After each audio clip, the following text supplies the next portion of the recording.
Good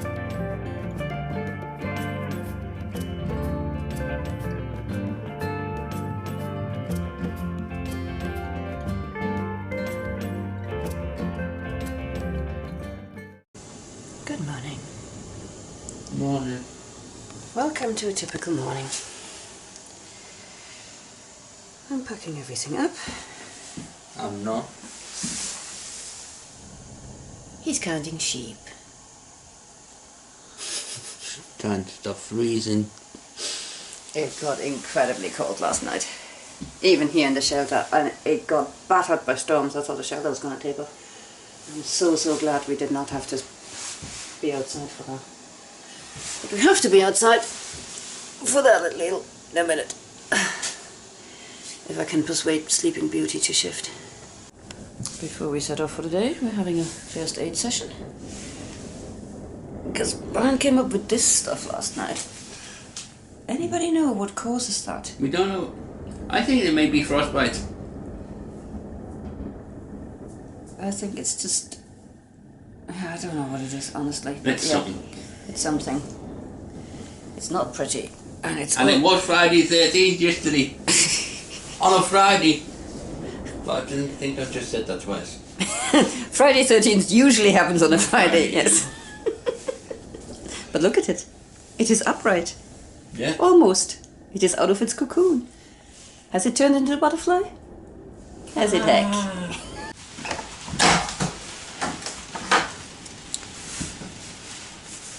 We missed our little weather window by the look of things.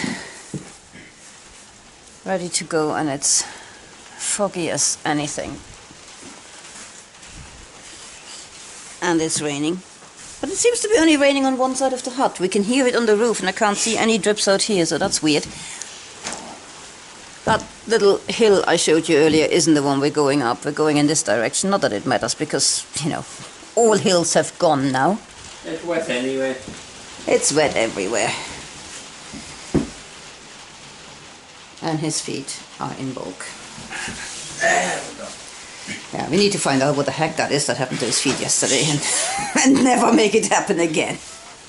It could be the waterproof socks and then the plastic, it falling apart.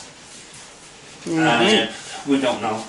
they look fine, but something's reacted to his feet. I mean, it's like burn marks almost on those toes. It's weird. But yeah, this is a quick look of the little shelter we were in last night. We slept on And still are. slept on these platforms, and there's a little shelf there you can cook on. Very well kept, very neat. Yeah, little brush up. Shovel, brush, fire blanket, all you need. Lovely little hut.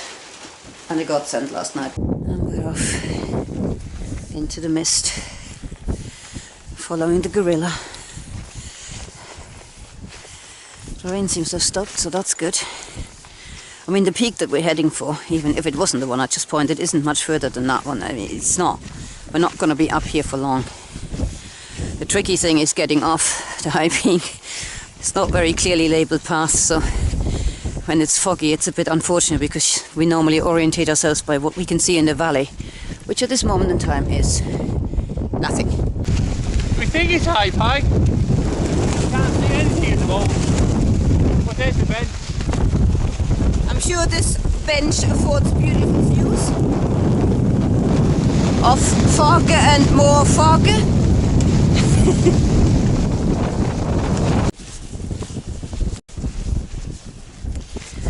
Look at that.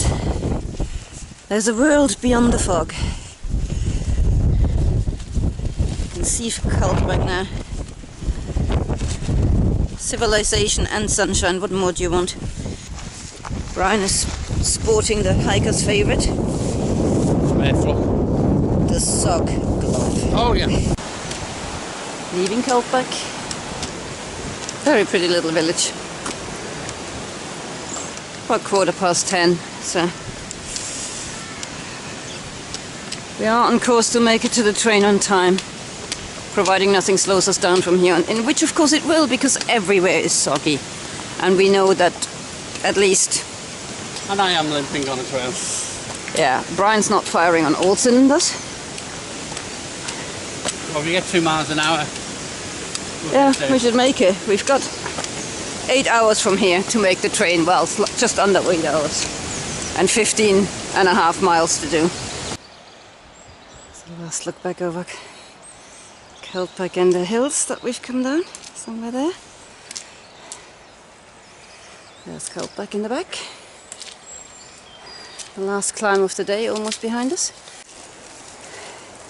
So just in case you're wondering why we're fretting over whether we can do 2 miles an hour or not, this is pretty much the conditions we're walking in. 70% of the time. I'd say snow walking's easier. Yeah.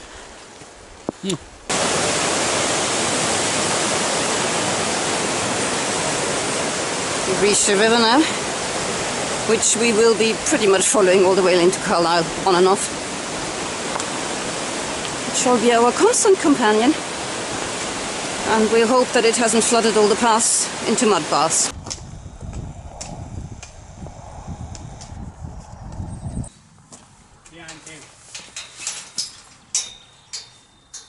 Oh, there's Bell Bridge, all shiny and new. That got replaced shortly after we hiked last year, because it got damaged and basically destroyed in the floods of 2015. Yeah, got wiped out in the floods of 2015, and so this will be our first time exploring the other side of that bank. Very nicely done. Look at that stonework.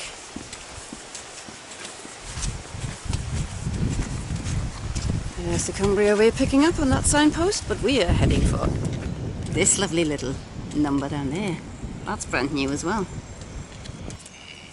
So yes, apparently Bell Bridge being washed away in floods is quite a common thing. And this is its latest installment. We're off after our lunch break on a bit of the Cumbria Way we've never hiked before. Me and Hopalong Cassidy here. I'll just have me blisters. I shall do a little video of my feet when we get back. Yeah. Because there's something very, very wrong happened to his feet yesterday. It goes beyond, just getting blisters because it's wet. It just looks like burns. Yeah, it looks not like hot burns. Chemical burns. It looks like chemical burns. I mean, on both feet. For all his ruggedness, this man is blessed with very sensitive skin, so anything could have set that off. I'm like the little princess with that pee on the bed. Yeah. Yeah, you shouldn't pee in the bed, princess or not. That wasn't nice. Beautiful little stretch.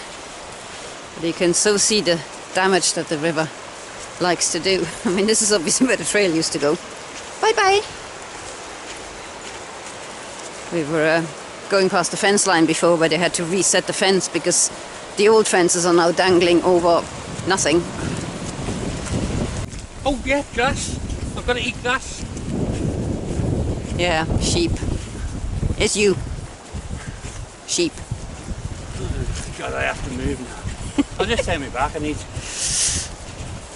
Honestly, if we could be any less interesting than grass. Yeah. It's you. Ooh, Don't be having a dump by me, mate. Leave no trace. There, left the trace. There's Rose Bridge. That is where we rejoined the Cumbria Way after the detour last time. I must say, it's a lot nicer doing the actual Cumbria Way on this side of the fields. It's also a lot shorter. Yeah, we got chased by a donkey last time. Getting chased by a donkey. I'm mad. Nice little woods section we're going through now. When we did this last time, I think it was May we did it. It really smelled of wild garlic everywhere down here. It was pretty. So this is Rose Bridge. Slightly more impressive structure. And there's Rose Castle over there having some major plastic surgery done to it. I'll show you the pictures of last time. They've got a little tower like Everton on a badge. Oh, I see. see what you mean. It's like the little toffee place. There, yeah. If anyone wants to know what that is on the Everton badge, it's a prison. It's where it used to be the rowdy footballers. It's a prison. Prison. Or overnight prison. For Everton players. Okay. Well, people who went to a match got a bit too much drink. They used to put them in there and let them cool off until the morning. There you have it. Apparently some Everton fans are ill-behaved. I cannot possibly believe that. Sadly, they still haven't done anything about this gate. The only way through there, if you have a backpack, is to throw the backpack ahead of you. Because it's just way too... the gap it leaves is too narrow for anything.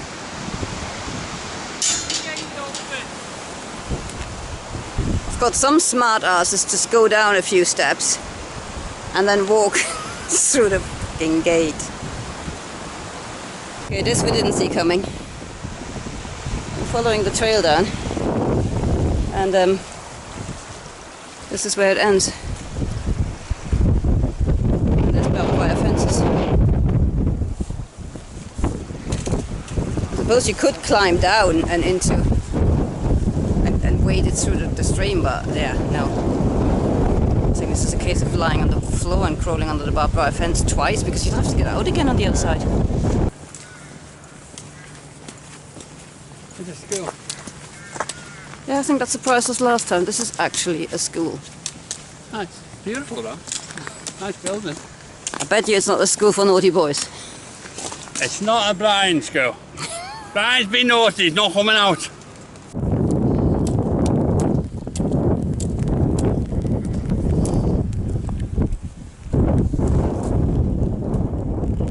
So this is where our Cumbria Way exercise has ended. I was too slow walking today with all the pains, and we were going to miss the train, and to get the next train would have cost us 100 quid. Yeah, so and for 4 or 5 miles I said that's not worth it. We get a taxi and we'll call it a day.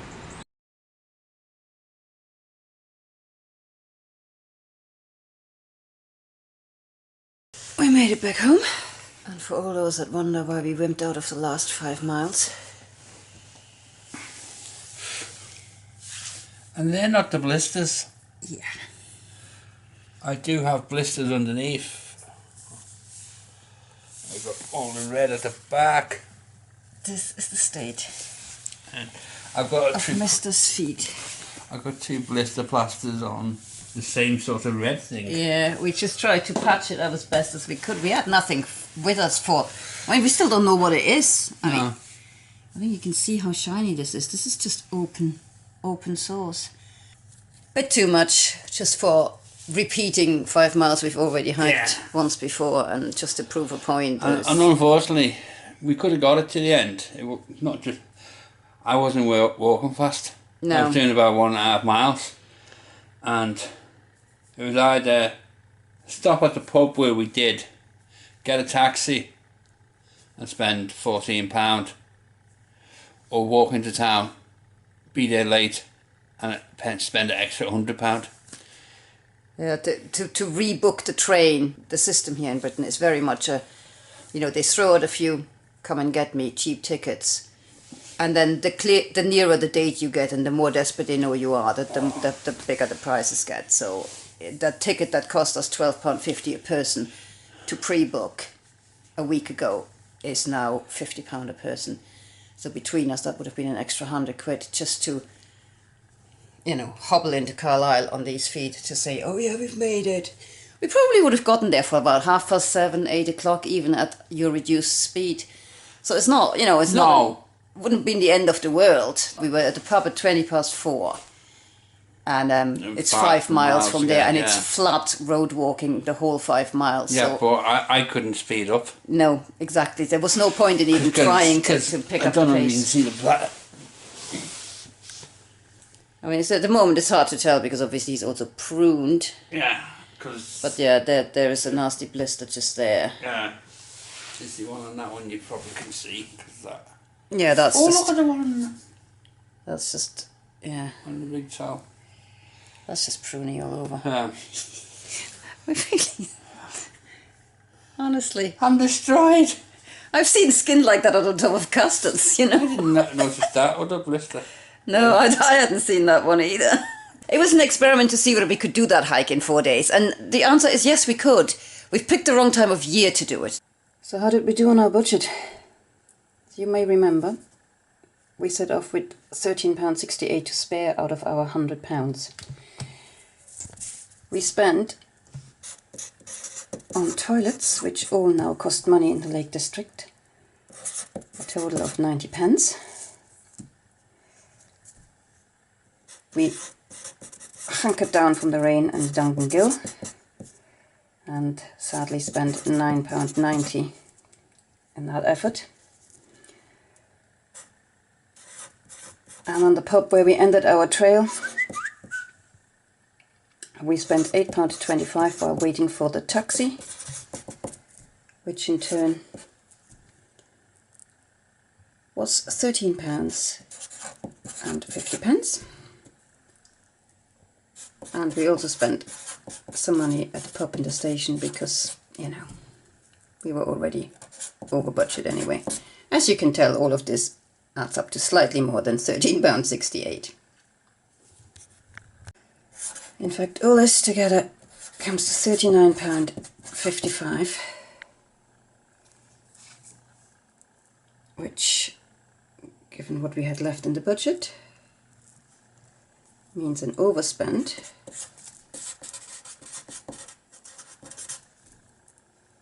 yeah, that really reads overspend in my handwriting, of £25.87. Almost all of this, however, due to the fact that we ended up having to cut our trip short. One thing that saves our budget, however, is the Cliff Bars we brought back with us. Now we brought back a breakfast each and a dinner each as well, just because of the way we were hiking and the weather. We just didn't eat those, but we would have eaten them under normal conditions, whereas this lot is just overspecking. We packed enough Cliff Bars for hiker hunger, and of course we were only out for 4 days. So this stuff can go back into our cupboard for the next hike and can be taken off the cost of this trip. So we brought back £12.86 worth of Cliff Bars, which can now serve us on another hike. If you take that off our overspend, our actual overspend was £13.01, which is essentially the cost of the taxi. So despite bad weather, bad light and bad feed, we kind of would have made it on the budget. In summary, the Cumbria Way, very beautiful, definitely doable in 4 days. It's only 72 miles. Do not attempt it before Easter. It's just certainly not on the back of some major storms. And there was some storms. We head into storms. Yeah. So I hope you enjoyed the video. Yeah. Thanks for watching. So we'll set up on our last day from Linky Hub a bit later than we had hoped. I mean, we'd left ourselves about 22 miles to do on the last day. The last day of the Cumbria Way, heading in the Carlisle direction, is flat. I mean, it has about 190 foot of elevation change in the entire day. So 22 miles is absolutely doable, no problem. But the state of Brian's feet, I mean, you've seen bits of it. Well, you've seen all of it by now. It just wasn't good. We knew we were going to be slow. And we got off to a late start because we had barely slept during the night. So we were a little bit under pressure climbing to High Pike in dense fog. And then dropping down. But as soon as we started to drop down, the fog lifted, so you could see Coldback pretty easily. And the way is, again, it's not a hard path to follow. We dropped into Coldback, and without really stopping, went straight back out again. Over this tiny bit of a climb up to the plantation, and then it's just flat walking, beautiful sort of following rivers and through little villages. It's got a reputation for being a bit of a boring last day, because obviously after the grandeur of the Lake District, you know, it's just farmland walking again, but it's actually very, very pleasant farmland walking for the most part. And there's Bell Bridge, which has finally been, or was replaced. I think September 2017 the new bridge has been built, and a beautiful, beautiful rebuild it is as well.